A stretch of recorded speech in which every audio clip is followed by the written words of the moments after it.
All right, this week on AIS, we have Bobby. Bobby is back. Bobby is back. And we're going to talk about some cool stuff here. We're going to talk about process, SOPs, playbook, whatever you want to call it in your company, takes on how to craft them and why they're important. We're also going to talk about design build facts from Clayco.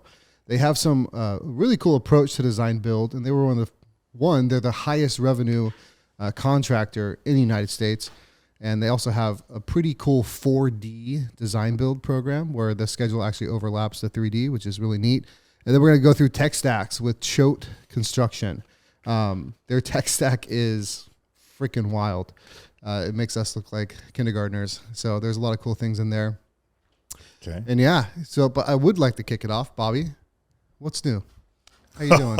What's new in your life? I see we're doing the woos and boos today. Woos and boos. What's new? I think since the last time we'd done this, I think I got a dog. Yep. I also got engaged. So I'm pretty much got everything except the kitchen sink right now. Yeah. in a way. Yeah, that's my world right now, man. I'm just having a blast. Planning a wedding, shopping for a house, trying to take over the world. Exciting. Yeah, one job at a time. What's new with you? Tell me about your world. I got a new sales concierge starting today that I'm going to be training. So that's exciting. I rebuilt the 6-week training block, which I think looks good. Selling jobs. Sold a job yesterday, which is nice. Nice. That's about it. I also have a house that's down to studs right now. Seen that. When are we throwing a beam in that bitch? I'm ready. Yeah. Hopefully pouring foundation this weekend, maybe. If I have some guys over there digging out for stem wall right now. So nice. Hopefully get that stem wall poured and then pour. I'm still kind of torn on if I'm going to go 8 foot or 6. If I'm running 8 foot, I'm probably going to put piers in, but 6, I can span that. But I don't know. So yeah, I'm just kind of doing that off the cuff. Just fun, but also daunting. We had a tree company come out yesterday and they totally butchered this one tree. Like there's nothing left on it. Like it's really bad. But the trees, they didn't rip it out. They just because cut it back. It's an old tree and it was really nice, but half of the tree was hanging over the house and there's a huge crack down the middle. And they were concerned that if they only cut that part, then the other side would be, out of balance and it would crack and obviously split in half. Fair. And so, which was fair, but now like we have this ugly ass tree right next to our house and my wife isn't too stoked about it. So yeah, she likes her plants. I'm sure she's upset. I almost called her last night because the plant that she gave me for the house is sitting in that windowsill and it's turning all yellow and I don't know how to fix it. Yeah. So I just went through and picked out all the yellow leaves. I'm like, well, it looks better now. Gosh. Yeah. I made a joke because I like having fires out there and I was like, but look at all the firewood we have. And she was so mad. She's like, I knew that's why you cut down all these trees. You just wanted the firewood. And I'm like, well. Yeah. Pallets, trees. Yeah. It's all burnable. It's a benefit of cutting down a tree. You get some firewood. Yeah. So let's hop into process. That's something we've been revamping. And I heard an interesting take that actually yesterday I was reading an article about process or playbook. Well, the guy was like, can we please not call it SOP? He's like, that's the most corporate, stupid acronym, which I kind of agree with. Yeah. People are calling it playbooks or process flow or workflows. The KHB way, baby. Yeah, you can put your brand on it, whatever it may be. But this guy had a similar approach to what I kind of want you to talk about, where fitting the process around the person a little bit and having it be malleable, which I agreed with his take to an extent, but I'm more of a build a repeatable process and then fit the person and then put the person in the process, not the process around the person. Sure. So what's your take on that? So, I mean, I think to a degree I did build process around people versus building people into process. But I'd like to say in some weird Frankenstein kind of, what would be the word?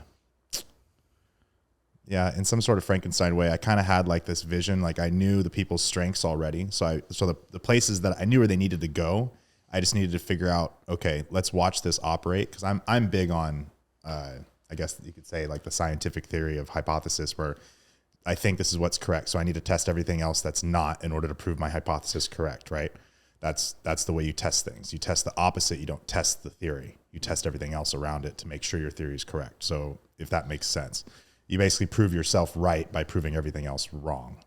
And so I don't know, as far as like what's the right way to do it, I think it really depends on the people.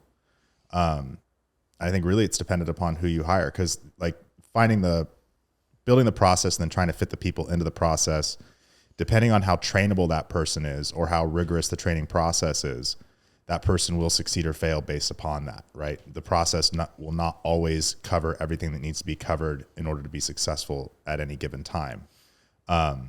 Versus the other direction, where you might build the person around the process, you develop I'm playing devil's advocate against myself here.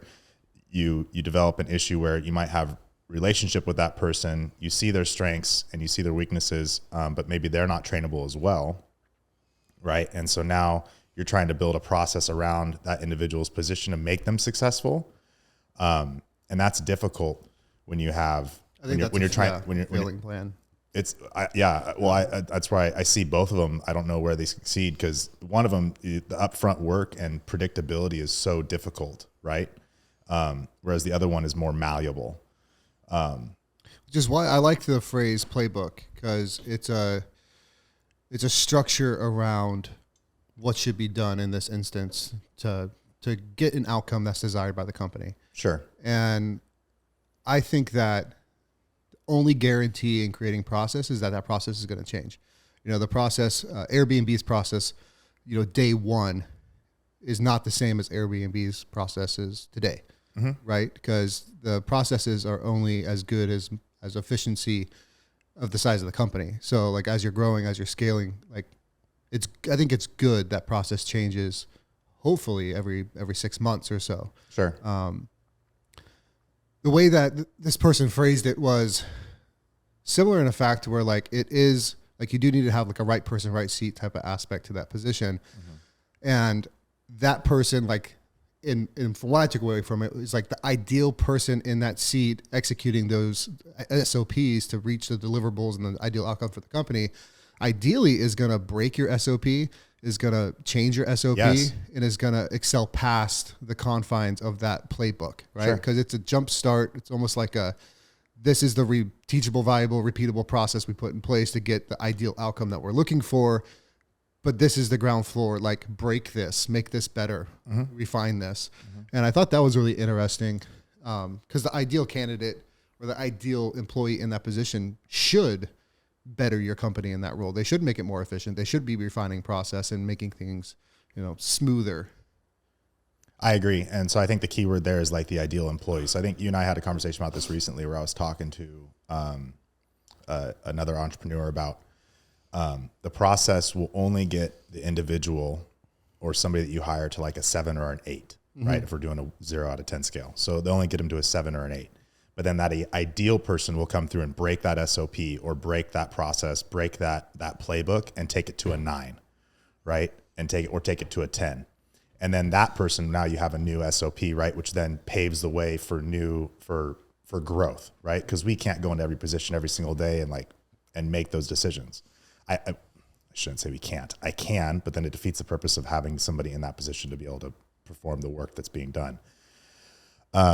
Which I think is where personally I struggle, and I think you struggle as well, because we're both in a way perfectionists, right? We sit and pine and think and really work through those cost benefit analysis issues inside of a decision to be made. And I think we usually come up with pretty good outcomes based upon especially just what we've built here. And I think some individuals don't. The ideal individual will, but the standard individual will not. They will follow the process. So they'll go to the line. They will never step past it. That begs the question: how do you craft that process? Right. I think you craft it. I think you craft it and hold people accountable to the deliverables. I think that's the key, because if the process is strong enough to be able to support the deliverables that you want achieved, and the responsibilities are echoed in the process, So, and the way I would break it down is you have your deliverable. So your deliverable is the three top things that you would have in your company that would benefit the company, right? These are the three things that one person is responsible for. If you hit these numbers, you keep your job, right? And then you have your responsibilities of those deliverables, and then the process is built off those responsibilities to hit those to hit those deliverables, right? So that way, at no point in time, they're not like, well, I didn't know how to do the responsibility associated with the deliverable. I didn't know how to move that from there to there. It's like, well, no, you did. I wrote it out here, right? So then you can start holding people accountable to it. And the way the process is built is it's always a 7 or an 8, but there'll be that one guy that's the one guy you're going to tell him to walk the process. It's go from here to here, right? And then you'll get the one guy and he's going to go, well, I could just go to there, right? He's going to go the shortest distance between 2 points is a straight line. You're going to get that one guy that's going to go to a 9 and increases efficiency. Yeah. And hopefully not skipping any key important steps along that way. Yeah. No, trying to be better. Yeah. Right? Consolidating the process and making it more efficient. Like I talked to a guy yesterday that we're probably going to hire, and, he was asking me what I'm looking for. And I said, really, it's hard. I go, I'm looking for people that have trade knowledge. I think it's very important to have trade knowledge, but also at the end of the day, I'm looking for individuals that I can put around us at the company that are going to have the same values that we have, that want to strive for greatness, right? That they wake up in the morning and they go, I'm ready to tackle this day, and I'm going to do it with everything that I have. I'm not going to show up half-assed, right? I'm going to give everything. I'm going to give it my all today. And people that want to grow from that, right? Because I think being stagnant is awful. It makes me feel sticky, right? Kind of like stale air or a really humid environment. It's just gross. I don't like sitting in the same spot. And so trying to find that individual, I think that's the key. I think I'm rambling now. You're gonna have to stop me. Well, I think when we're recruiting salespeople, the interesting mix is you want someone that has just enough entrepreneurial spirit to innovate and really almost, once again, refine your process. Like you want someone to innovate and be in an entrepreneurial spirit in their role. Mm-hmm. Not so much so where they leave you and start their own company, but enough to where they're always refining it. But there's also that mix of you need someone that is very punctual and very process oriented, and they are okay with the administrative side of, data entry and all the other things that come with, customer management and tech. So that's the biggest thing. Like I'm looking for right now is someone that has that entrepreneurial spirit, whether that's a side hustle or they understand the high level view from the top down of how things should work and trickle down. But they're also disciplined enough and responsible enough to fulfill the diligent tasks that need to be done to make that role they're in successful. Sure. Which is in ways unicorns, Well, I think it is, but I remember before I became an entrepreneur, like I think I've always had that spirit, but there's something to be said about building it versus refining it. Mm-hmm. Those are very different things, right? Mm-hmm. And I think refining it, I've been trying to teach my team about this. I go, you're not refining it for me. You're refining it for yourself, right? Imagine if I hand you something and you go, and I tell you it's going to take you an hour, right? And you look at it and you go, well, what if I could do it in 15 minutes, right? Yeah, there's something to be said about doing it now and doing it fast. And doing it correctly, right? Seeing it and going like, there's holes here where there's efficiencies lost, right? That weren't seen by Bobby or Ryan, right? Or I can stack this with something else, or I could stack it all together in one day and do it quicker there versus breaking it out over a week, right? Whatever you have to do to make that happen, right? I do that all the time in my own life, right? I try and stack my hobbies with working out, so that way I can make sure I'm maximizing my output with the time that I'm given, because resources are finite, right? Time being the resource. And so I think if individuals could see it that way, that's the key to life, especially especially a salaried individual, right? I mean, I'll pay you a flat rate. Here you go, get it done, right? Your workload's not going to change. You can be more efficient. I had an example that I won't go into here, but because it'd take a while to tell the story.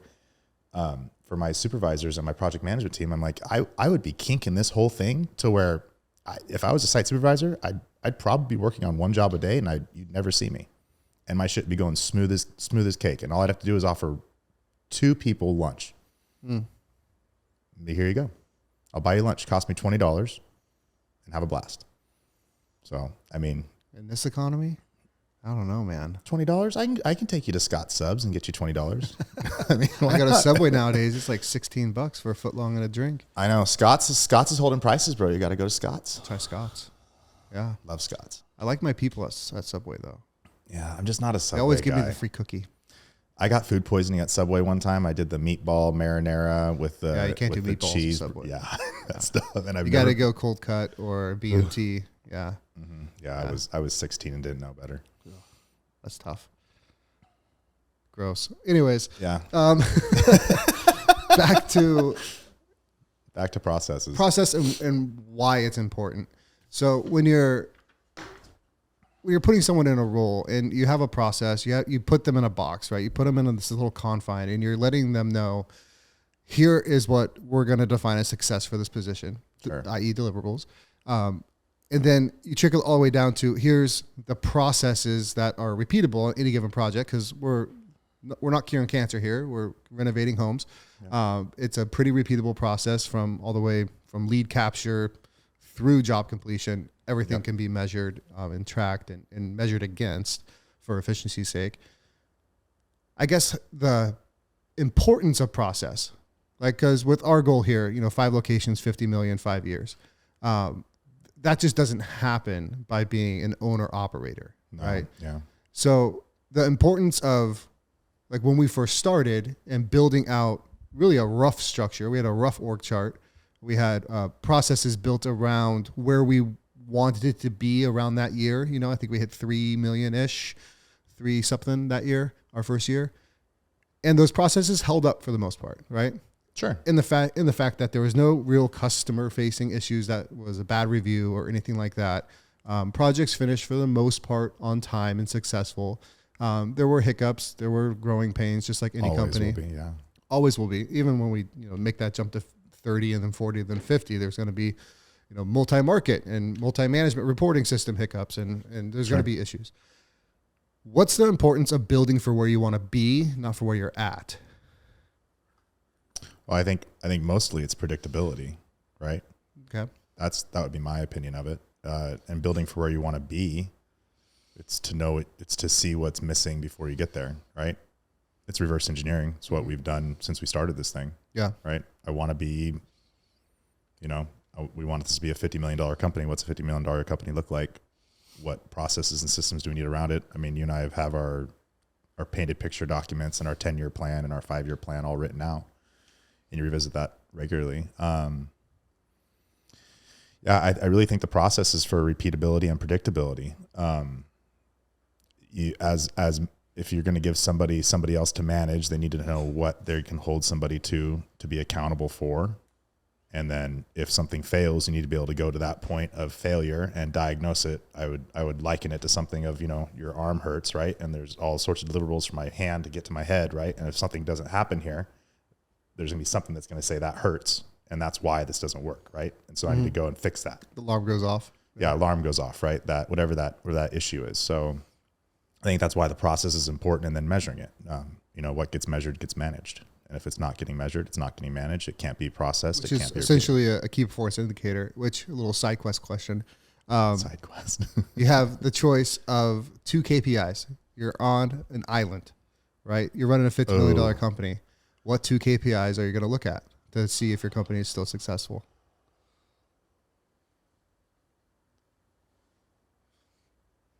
Our company, any company, Our company. our company.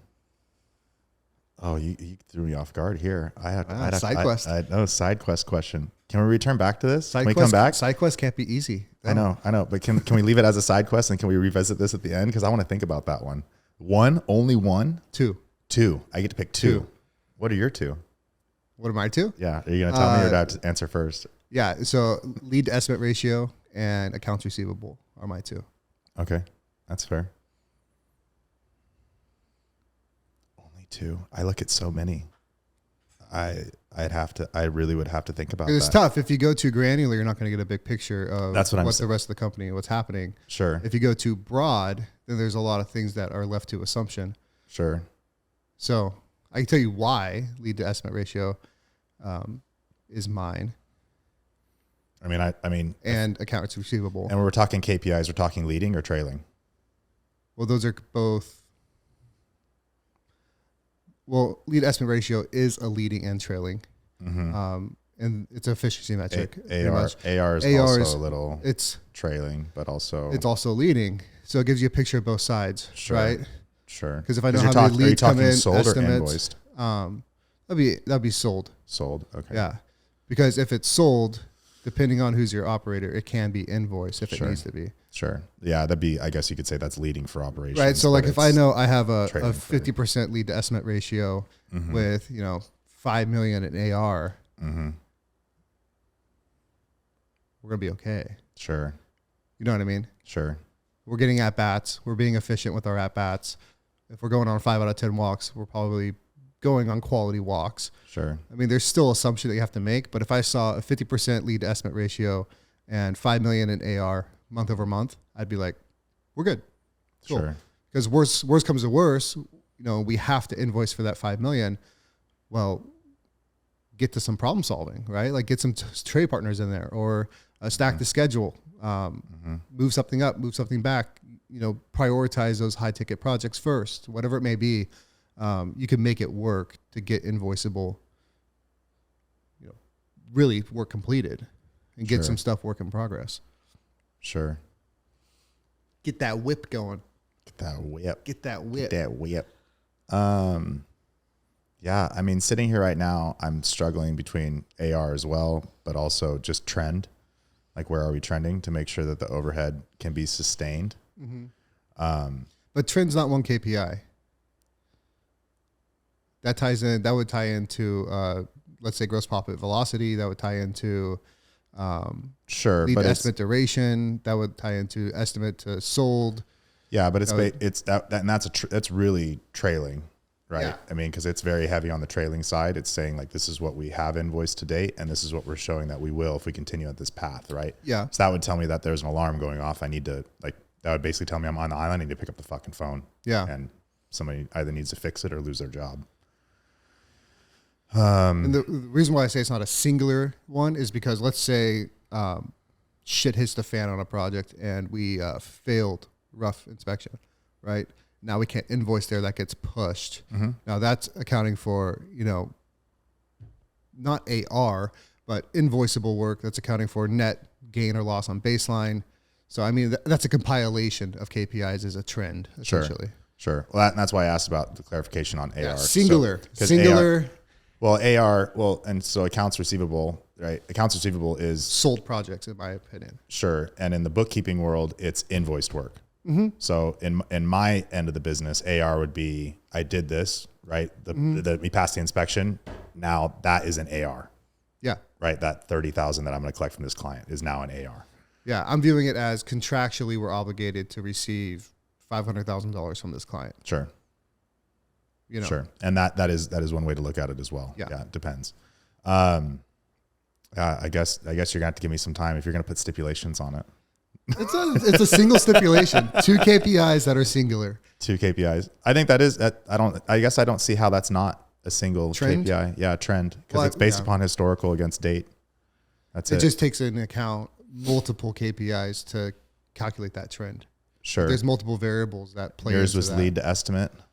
Lead estimate, which I mean, I guess you could argue even with lead to well.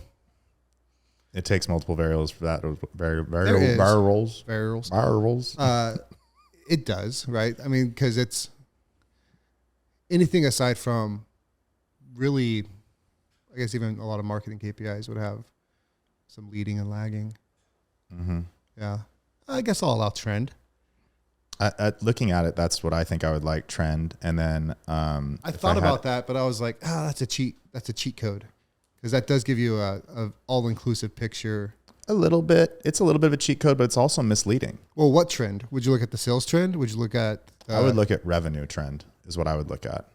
Okay. Just because I'm assuming that, and this is assuming I'm staying in my seat as operations finance. I'm not including my sales side of this. I would trust that to you. I think I would almost look maybe at just at sales trend and revenue trend. I think those are the most important figures. With those two, I could pretty much forecast anything. That would tell you a good 30,000 foot view of what at a distance. At a distance. Yeah. Yeah. And then if something, and you just have to build those correlations, right? We dip underneath 10 million in sales. You got to build make the a phone call, parameters, right? Yeah. I dip underneath 6 million in revenue, make a phone call, right? Yeah. Like that's we it. have the phone on this island. Huh? Plot twist. There's no phone. I know there's no phone, but I mean, that would basically be like, okay, then I'm selling everything and I'm staying on the island, right? I'm not coming back. I'm burning the boats. So Clayco, this is straight off their website. I want to hop into the design build side after this side quest, back on the main quest. Main quest. Nothing that, people that have watched our content don't know, but they had some interesting percentages, statistics here. So you got another copy of that? Do you got a copy for me? I don't. I was unprepared for this meeting. I don't. You were. Well, you're the guest. Oh, okay. So you just have to react. You don't have to be prepared. prepared. This is React? It's just React. So Clayco designs design build. What is design build? Design build construction is the fastest growing and most popular method used to deliver projects in America. This method is defined as a sole source contract for design and construction services and the collaborative attitude of everyone involved in the project. The success of the design build process relies on the designer and contractor to think and act as a single entity, which that's a whole topic we could talk about right there. Oh, we break that down for hours. Shit. Solving design build unleashes the power of a united team to deliver projects faster, better, and for optimum cost. Best value for the money, time, and effort invested. Owners find that when design build is done right, their level of engagement with the entire team is more meaningful than is experienced with other delivery methods. Across the country and around the world, design build successfully delivers projects with superior results, no matter what the project type. So traditional project delivery, it gives us a little history course on the traditional contracting model and essentially why design build's better. I'm listening. I'm talking. In the traditional project delivery model, the owner must manage the separate contracts of the designer and the contractor. The delivery model usually creates an adversarial relationship between the two entities because they are working independently and not as a part of an overarching team. Therefore, they tend to blame one another for any errors or unforeseen circumstances that occur. This lack of integrity leads to the cost overruns and schedule changes. And if you're wondering why I'm reading from Clayco and if there's any authority in this piece, they're the highest revenue company in America in construction. So I think they can talk about it. Did it say stress in there? Because it didn't say stress. Yeah, that's implied. Yeah. Design build project delivery. So in the design build project delivery model, the owner only has to manage a single contract with a single point of responsibility. I would also change responsibility for single point of truth, right? They're not getting the he said, she said type situation. By having the designer and the contractor work together from the beginning, the design build model provides a unified team to address changes for better problem solving. Single source contracting allows for innovation and collaboration between the designer and contractor to keep projects on schedule and on budget. Now, when they say designer, they're obviously including architects in here. They're including probably engineering as well. I would assume so, yeah. I'd assume so. That's just all encompassing. And interior. So design build benefits. So 5 years ago or 50 years ago, the design build method was considered an alternative way to deliver construction projects. But that mindset is changing. Today, almost half of all the nation's projects are delivered using the design build method. And that margin will only continue to shrink as several decades worth of data show that design build methods outperform other construction project delivery processes. Overall, design build projects have been proven to cost less per square foot and average less growth in the schedule. So they're staying on schedule and it's costing less, which is also, that's a correlation because of a causation. Ooh, look at that. Ooh. So they go through some benefits here: single point of responsibility, accountability, informed decision-making, more efficient workflow, savings in time and cost, enjoyable process, decreased administrative burden, early risk transfer, which I really liked, risk reduction. So exploratory and having everyone on the same team. And they're going to get into 3D and 4D models and BIM technology where they're actually like forecasting issues prior to starting construction, and better insurance coverage. So how are they forecasting? Am I saving my questions? Can I have a pen? No, it's crazy.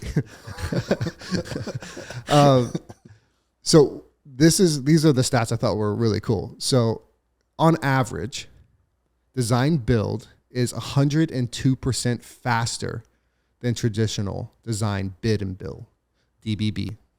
So I believe that. 102 faster. And this is why when I talked about my sales process and consolidating from bid, design, sell, is like, no, let's design first. Let's cut 20 days out of this process. Obviously, this is smaller scale than, these are multi-million-dollar developments, hospitality spaces, just huge projects Clayco takes on. Is that Schools. From design to build, or is that just the build It's just on schedule? average.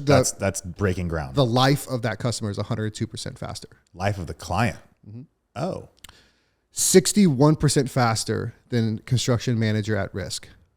3.8% less cost growth than traditional design, bid, build, and 1.2 trillion in design, build total combined spending from 2018 to 2021. So that's just showing that the market's huge and it's growing.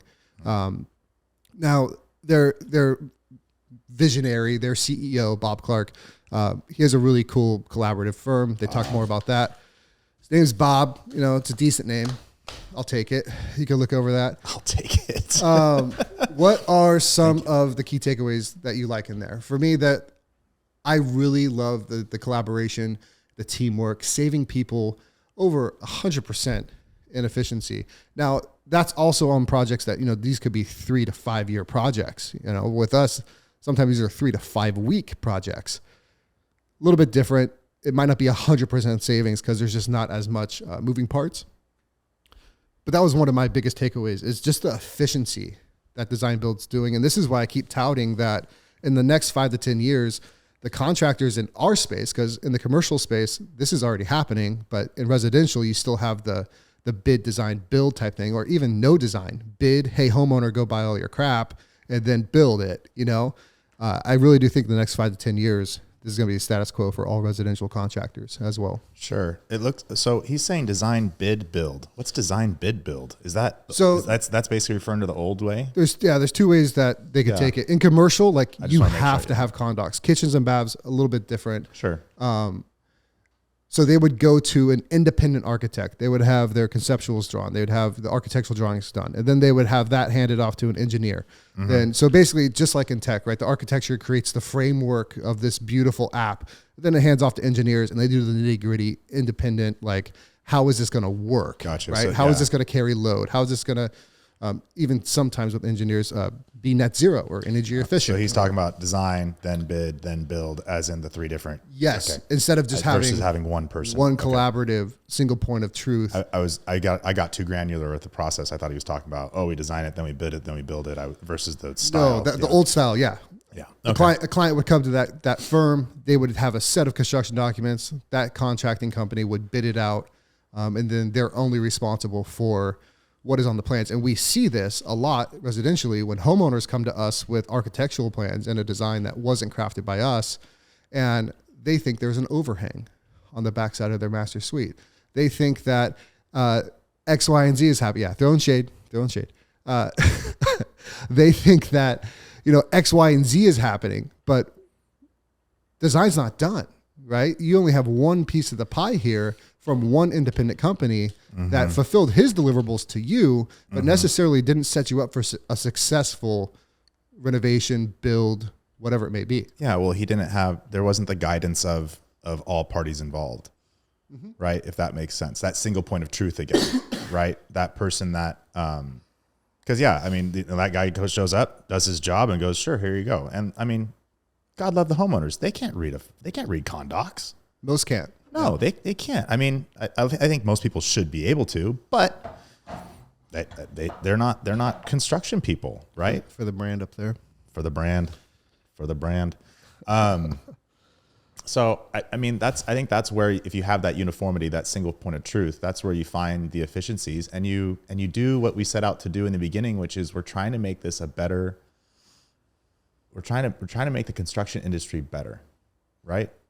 And making it better one home at a time, right? However you want to pitch it, but that's what I see in the benefit of it, is you do have that single point of truth. I do agree. I love that they'd be able to put math to and statistics to the difference between a design build versus design bid build. I think that's a lot of fun. I'm not familiar with the construction manager at risk statistic. I don't know. The CMR? Construction manager at risk. Is he talking about the manager itself, like the project manager? I have to look more into it. I'm not too familiar with that as well.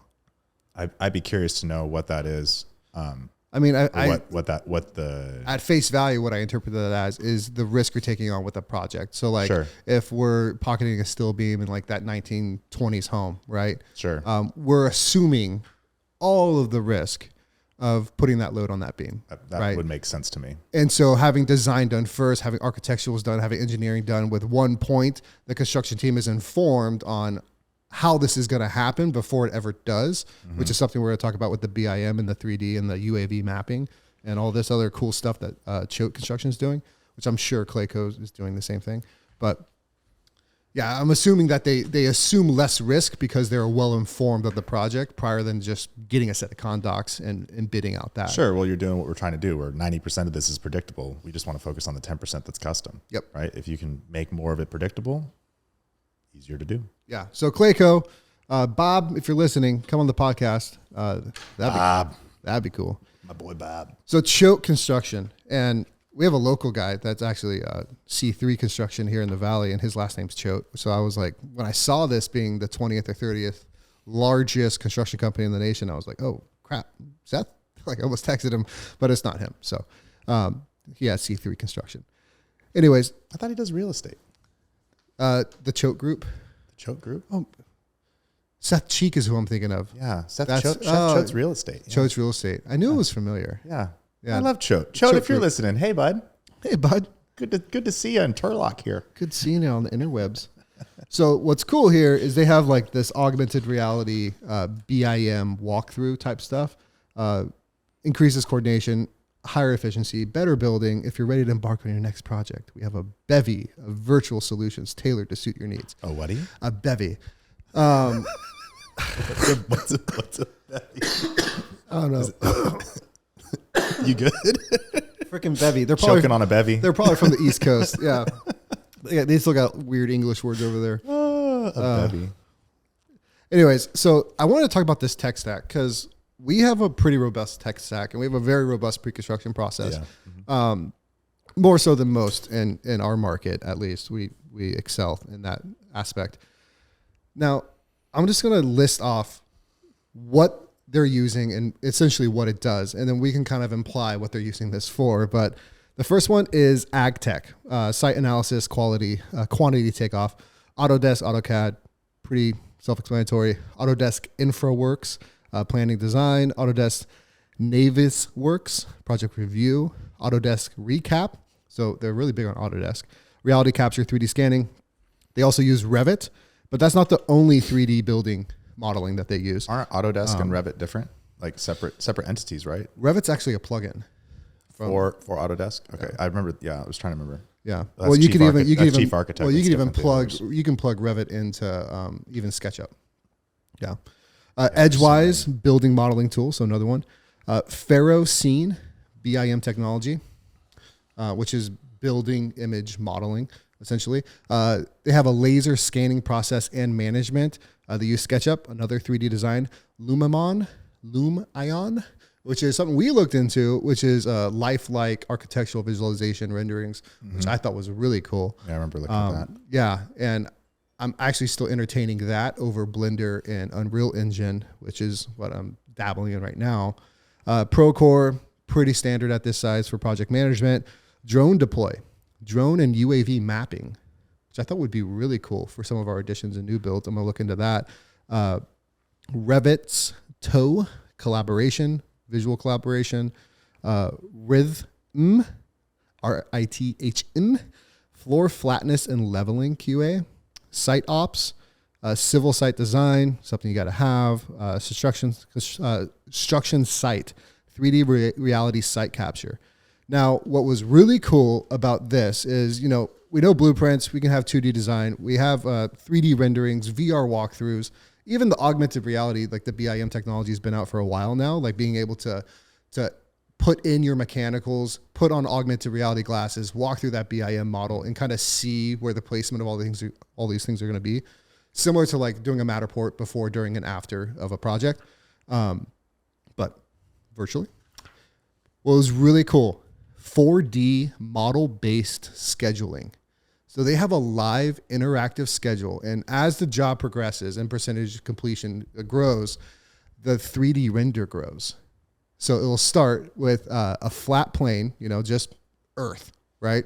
And then after week one, you see the underground roughed in. You see them starting to get ready, prep for foundation, whatever it may be. That's week sick. 2, week 3, week 4, Sick. first floor's up. Week 5, week 6, week 7, they're starting to get floors 5, 6, 7, and then the roof's on, and then they're running through mechanicals, and it's building as the schedule is getting completed. Is it building off of scanning, or is it building off of I don't freaking know. Off the existing? It has to be the UAV mapping, has to be a combination of the BIM and a combination of different files layering through these different 3D visualization, and then somehow linking that to like either a Procore or that other construction management program that allows them. And like I was thinking, how sick would this be on the homeowner page for KHB Construction for a customer's project portal? They have a schedule that's like a linear Gantt essentially, with milestones and just a blank slate, or the before picture, right? And then after day 1, the before picture is blank. Then after week 2, before picture has drywall open. And then it has us roughing and electrical, mechanicals, plumbing. And it just goes all the way through the life of the project, which I think Buildertrend is trying to do with the feature photo type thing, but it's very elementary. Like, after day 1, you post a feature photo. Yeah, the daily logs down there, they scroll through it. Yeah. Yeah, similar, but not the same. So Choate Construction Group. That's dope. Really dope. There's a lot of ways that you could make that valuable. And that tech stack. I mean, if you're doing, I think they said they're just approaching the $1 billion mark in revenue. That's enough FU money to kind of do what you want to do. I'm sure, you could probably develop your own tech for customer experience at that point.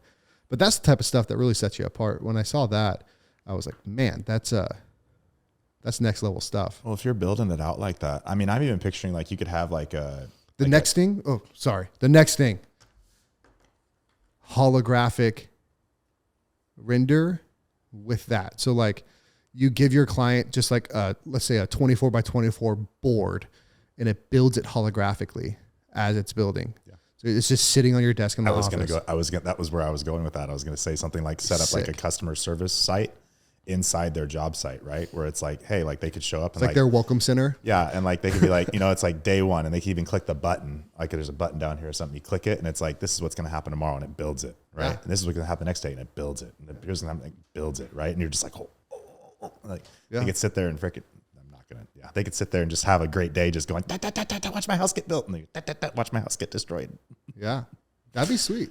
You could do some cool stuff like that. This is wild.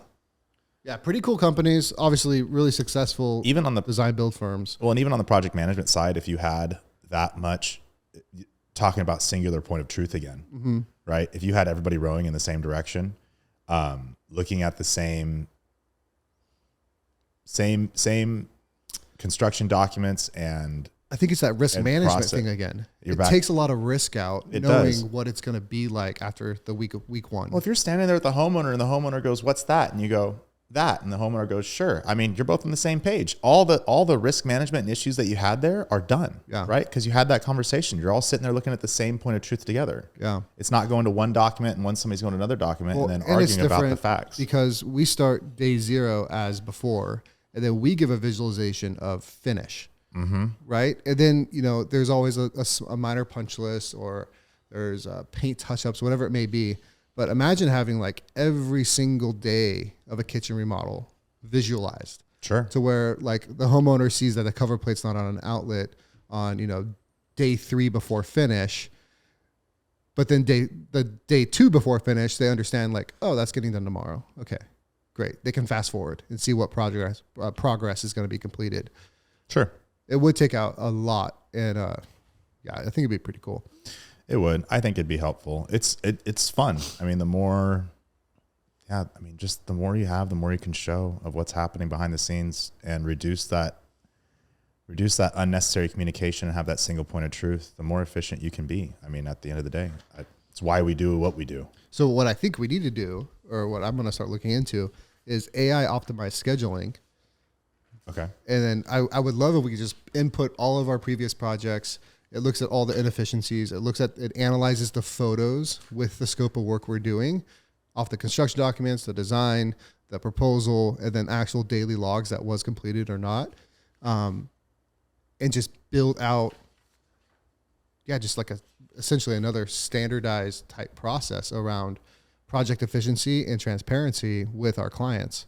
Yeah. Be cool. Basically, we need to build a Jarvis. We need to talk to Tony Stark. Build a Jarvis. I'm here for it. I'm completely here for it. Well, that's all I had today, but this is fun. You got to send this to me earlier next time so that way we can talk about it more. Now I'm just catching up. You're just reacting, you know. I'm just reacting. This is so cool. This is stuff we've talked about for so long. It takes a lot of resources. Stuff that we'd want resources. A lot of resources. Our Canadian friends. A lot of resources. Is Choate spelled with a C, capital C and a capital H? I think they did all capitals there.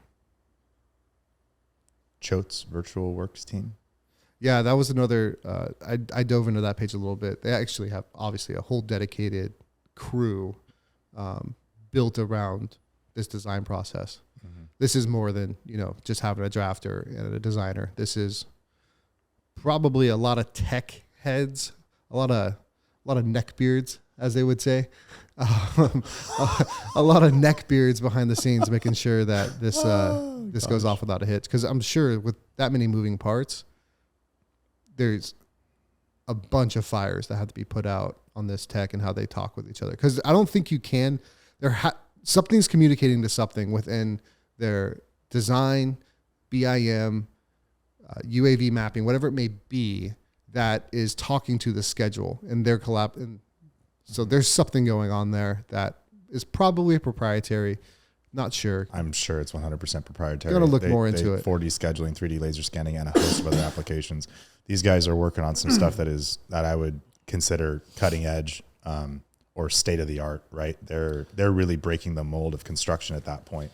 But that's been the norm in those type of large developments like that. Well, this is what people are doing. Well, what's happening is they're forcing we can't spend the money that we used to spend on labor and discovery, right? Technology has grown so much that we have to use it, right, in order to stay profitable as a company. That's what these people are doing here is they're using that technology to reduce the inefficiencies on a project and safety issues, right?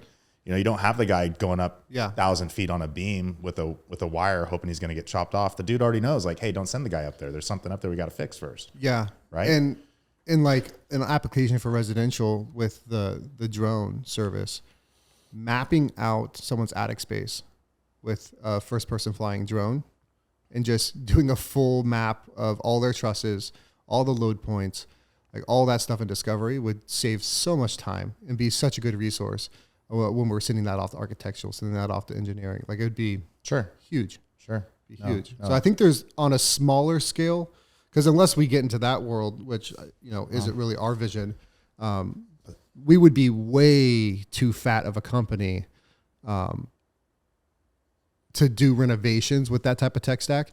But there are minor applications that these people use in the commercial space and industrial space that can translate to residential construction very well. What does Choate do traditionally? What's their job style? It does not look like it's residential at all. No, it's not. It's all industrial, commercial. They do hospitality spaces. They do, I believe, hospitals, schools, like restaurants, large high-rise like commercial buildings, so like office spaces. Yeah, all commercial. I'm not even sure if they do industrial. I think they're commercial design build only. I do think these homeboys at Clayco touch some industrial as well. That'd be the only issue I could see is just residentially. It'd be difficult to apply. I think just kind of like you're saying, like on such a small, on a bathroom. Not much. Yeah. Not really a whole lot you can do. Well, and with that big of a tech stack and the burden of having to pay for all that or upkeep all that, you probably couldn't effectively do a bathroom because of the price, which is something we're already approaching right now with our overhead is like, the juice isn't worth the squeeze all the time, but it's a necessary evil until you get into the niche in the space you want to be in. Sure. Well, you still want to do them. Bathrooms are gorgeous. They're fun. Well, bathrooms in conjunction with $300,000, $400,000, $500,000 of subliminal work, you know, The rest of the house. exactly, or a home addition, full home renovation, like doing 3 bathrooms at once makes a lot of sense, right? A lot more efficient, a lot less burden over duration. But and as true remodelers, like I hate walking into a home and like the rest of the home is dated, but like the bathroom's gorgeous. I'm always like, ugh, yeah.